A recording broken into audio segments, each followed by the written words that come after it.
Penurunan tekanan uap. Ini adalah sifat koligatif larutan yang pertama.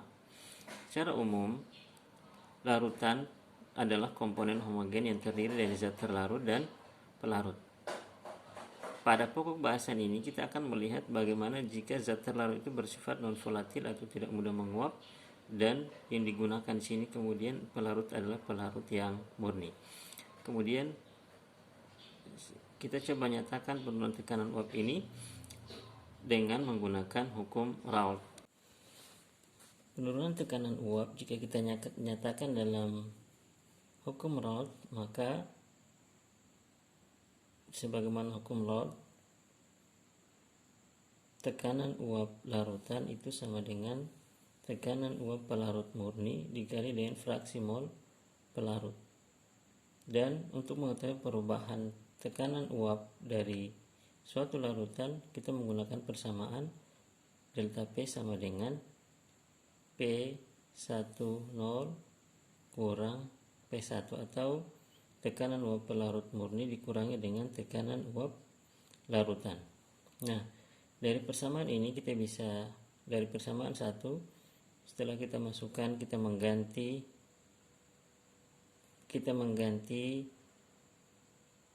P1 dengan nilai yang ini, sehingga delta P sama dengan P10 dikurangi dengan P10 kali X1. Ini diambil dari persamaan yang pertama, yaitu nilai dari P1 yang ini.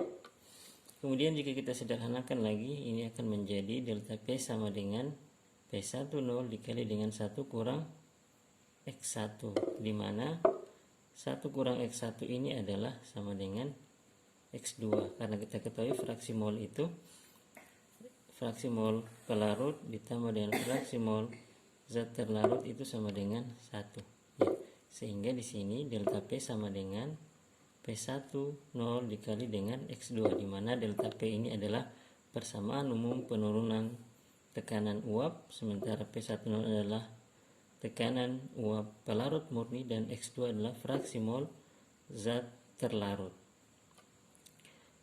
Ini selanjutnya kita sebut dengan persamaan kedua.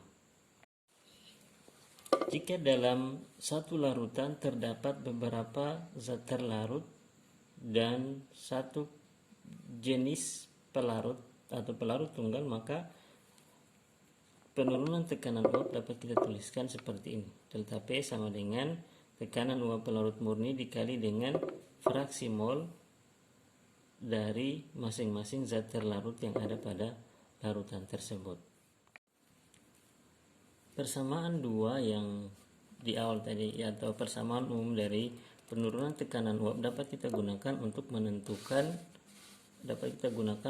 menentukan massa molekul relatif atau MR dari zat terlarut. Tadi kita sudah tuliskan persamaan 2 ini, delta P sama dengan P10 kali X2, dan kita tahu bahwa untuk mencari fraksi mol, misalnya fraksi mol zat terlarut itu sama dengan fraksi mol zat terlarut dibagi dengan mol pelarut ditambah dengan mol zat terlarut. Nah, di sini nilai fraksi mol pelarut itu lebih besar daripada fraksi mol zat terlarut, sehingga untuk N2 yang di sini itu nilainya karena sangat kecil itu diabaikan, sehingga X2 kita bisa tuliskan seperti ini. X2 sama dengan N2 atau fraksi mol zat terlarut dibagi dengan fraksi mol pelarut. Ya, kemudian sehingga persamaannya akan menjadi delta P sama dengan P10 kali N2 per N1 ya.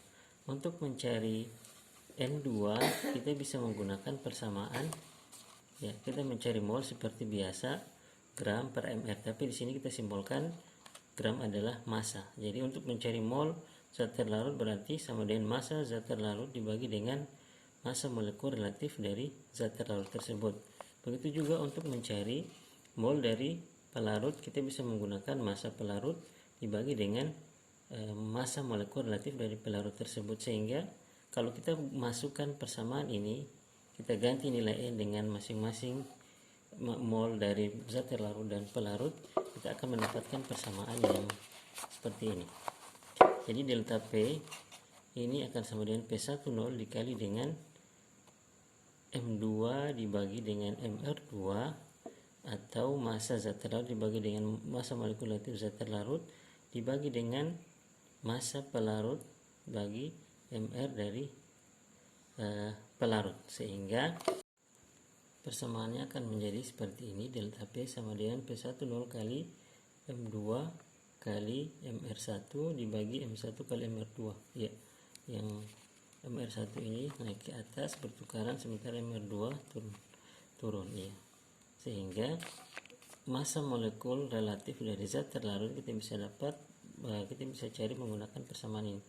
Massa zat terlarut kali massa molekul relatif pelarut bagi massa pelarut kali tekanan uap pelarut murni dibagi dengan perubahan atau penurunan tekanan uap, seperti ini.